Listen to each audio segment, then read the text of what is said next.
Hi friends, welcome to Tirupur Cookers. இன்னைக்கு கொண்டக்கடலையை வச்சு கடலைக்கறி எப்படி செய்யலாம்னு பார்க்கலாம் வாங்க. கொண்டக்கடலை பிரவுன் கடலை எடுத்துருக்கோம்.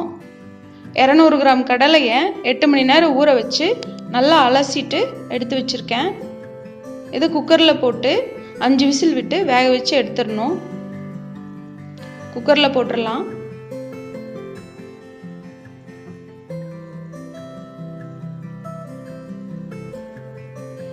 கடலை மூழ்கிற அளவுக்கு தண்ணி ஊற்றிடணும்.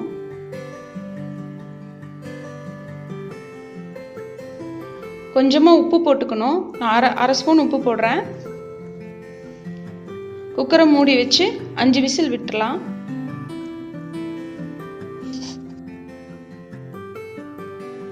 குக்கர் விசில் வர்றதுக்குள்ள நம்ம மசாலா அரைக்கிறதுக்கு ரெடி பண்ணிடலாம். ஒரு பேனில் எண்ணெய் விட்டுக்கலாம். நான் தேங்காய் எண்ணெய் ஊற்றுறேன். இதில் காஞ்ச மிளகாய் போட்டுக்கணும். 4 காஞ்ச மிளகாய், பொடியாக நறுக்குன இஞ்சி பூண்டு 1 ஸ்பூன் அளவுக்கு போட்டுக்கலாம்.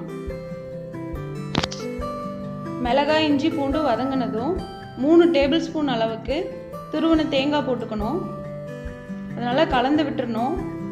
தேங்காய் நல்லா சூடாகட்டும்.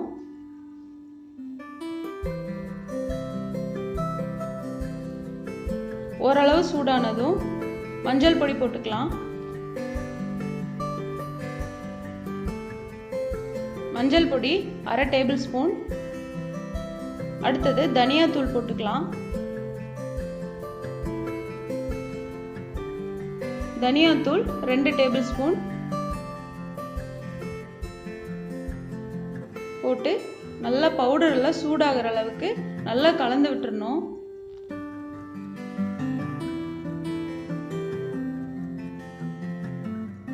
ஸ்டவ் ஆஃப் பண்ணிடலாம்.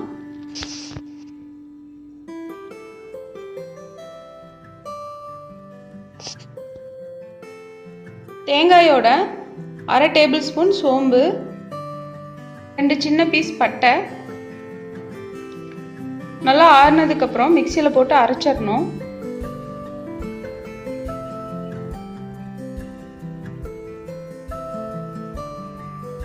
நல்லா வெந்துருச்சு. 5 விசில் விட்டு இறக்கியிருக்கோம். இந்த மாதிரி நல்லா வேகணும்.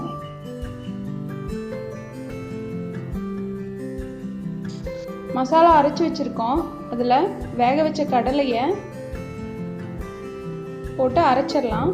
2 ஸ்பூன் அளவு போட்டால் போதும். இந்த மாதிரி ஃபைன் பேஸ்ட்டாக அரைச்சிடணும்.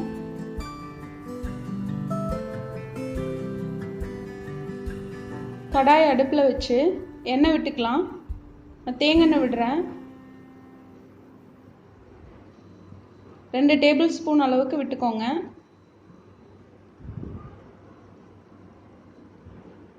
எண்ணெய் காயட்டும்.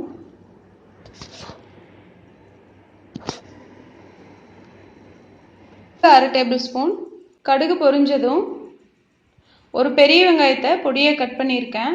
ஒரு பச்சை மிளகாய், கொஞ்சம் கருவேப்பிலை போட்டு வதக்கிடலாம்.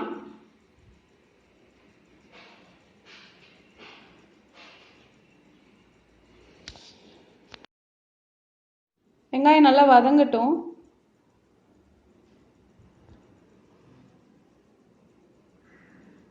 வெங்காயம் வதங்கின உடனே ஒரு தக்காளியை கட் பண்ணி போட்டுக்கலாம்.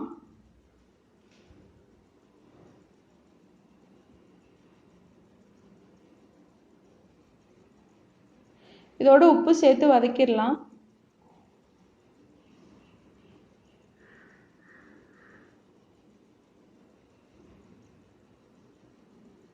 தேவையான அளவு உப்பு போட்டுக்கணும். கடலையில் உப்பு போட்டிருக்கோம். இதில் கொஞ்சமாக போட்டுக்கலாம். நல்லா வதங்கட்டும். வதங்கின உடனே வேக வச்ச கடலையை அப்படியே தண்ணியோடு எடுத்து ஊற்றிடலாம். நல்லா கலந்து விட்டுருங்க. அரைச்சி வச்ச மசாலாவை போட்டுக்கலாம்.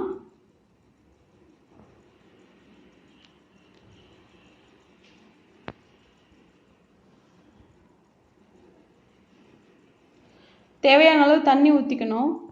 நல்லா கலந்து விட்டுருங்க. தண்ணி நிறைய ஊற்றிக்கணும். மசாலா கொதிச்சு வரும்போது சரியாக இருக்கும்.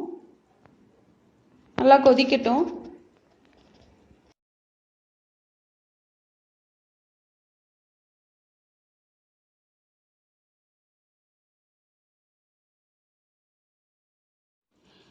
குழம்பு நல்லா பச்சை வாசனையெல்லாம் போய் நல்லா கொதிச்சிருச்சு. கொஞ்சம் லைட்டாக கலர் சேஞ்ச் ஆகிருக்குது பாருங்கள். எண்ணெயெல்லாம் லைட்டாக பிரிஞ்சு வந்திருக்கு. இந்த மாதிரி வரணும். இந்த ஸ்டேஜில் கொத்தமல்லி தலையை தூவிடலாம்.